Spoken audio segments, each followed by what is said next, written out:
Assalamualaikum warahmatullahi wabarakatuh. Perkenalkan, nama saya Dwi Mardiana Saputri. Di sini saya akan menjelaskan tentang laporan perusahaan dagang dan laporan akuntansi keuangan dan pelapor akuntansi untuk memenuhi mata pelajaran akuntansi keuangan. Perusahaan dagang adalah perusahaan di mana kegiatan usaha pokoknya membeli barang dari suatu pihak untuk dijual kepada pelanggan tanpa mengubah bentuk fisik dan nilai tambah barang tersebut. Perusahaan dagang berperan sebagai perantara antara produsen dan konsumen.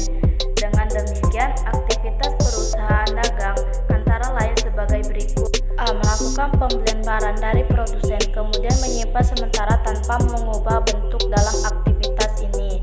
Perusahaan mengeluarkan uang. B. Melakukan penjualan barang dagang kepada pelanggan dengan harapan mendapatkan laba sebesar selisih antara harga jual dan harga pokok penjualan. Kegiatan ini merupakan sumber pendapatan perusahaan dagang. Jenis-jenis operasi perusahaan dagang. A. Perusahaan dagang berdasarkan produk. Perusahaan dagang berdasarkan produk yang dijual meliputi sebagai berikut. 1. Perusahaan dagang barang produksi, yaitu perusahaan yang memperdagangkan produk bahan baku atau disebut raw material sebagai dasar pembuatan produk atau alat produk untuk menghasilkan produk lain, contoh kain, tepung, terigu, dan lain-lain. 2. Perusahaan dagang barang jadi, yaitu perusahaan dagang yang memperdagangkan produk final atau dalam bentuk akhir yang siap untuk dikonsumsi, contohnya seperti baju dan lain-lain. Jenis perusahaan dagang berdasarkan konsumen. Perusahaan dagang berdasarkan konsumen yang terlibat antara lain sebagai berikut.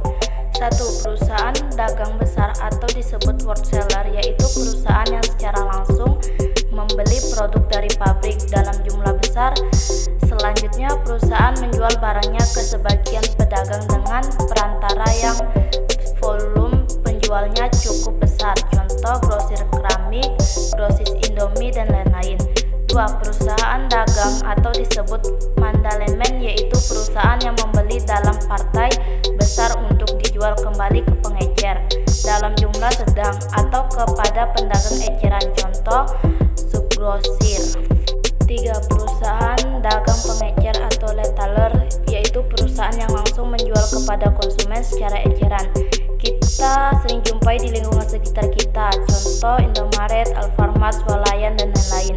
3. Syarat-syarat penyerahan barang pada umumnya. Syarat penyerahan barang yang digunakan adalah sebagai berikut. A. FOB shipping point atau disebut dengan free on drop shipping point. Dalam syarat ini, barang yang sudah menjadi hak pembeli ketika barang tersebut sudah keluar dari gudang penjual, artinya resiko dan biaya transportasi barang dimulai dari gudang penjual sampai ke pembeli menjadi tanggung jawab pembeli. B. FOB destination point bisa disebut dengan free on board destination point. Barang menjadi hak pembeli ketika telah sampai pada gudang pembeli, sehingga resiko dan biaya transportasi ditanggung oleh penjual mulai dari gudang penjual sampai gudang pembeli. 4. Syarat pembayaran yang digunakan pada perusahaan dagang adalah sebagai berikut. A. Di belakang pembayaran dilakukan setelah barang diterima oleh pembeli dengan masa jatuh tempo pembayaran biasanya kurang lebih dari 1 tahun. B. Dimulai pembeli membayar seluruh harga barang sebelumnya barang yang diberi dan dibeli diterima. C. Tunai pembayaran dilakukan saat penyerahan barang. Dan yang terakhir yaitu laporan keuangan dan pelapor keuangan. Akuntansi keuangan adalah sebuah proses pembuatan laporan keuangan yang menyangkut kegiatan operasional secara menyeluruh yang digunakan oleh pihak-pihak yang berkepentingan seperti investor, manajer serikat, pekerja kreditor, dan lembaga pemerintah. Akuntansi manajerial adalah serangkaian pengukuran dan pengomunikasian sebuah informasi keuangan yang dibutuhkan oleh pihak manajemen dalam kegiatan perencanaan, pengendalian, dan evaluasi sebuah organisasi atau perusahaan tersebut. Wassalamualaikum warahmatullahi wabarakatuh. Sekian dari video saya.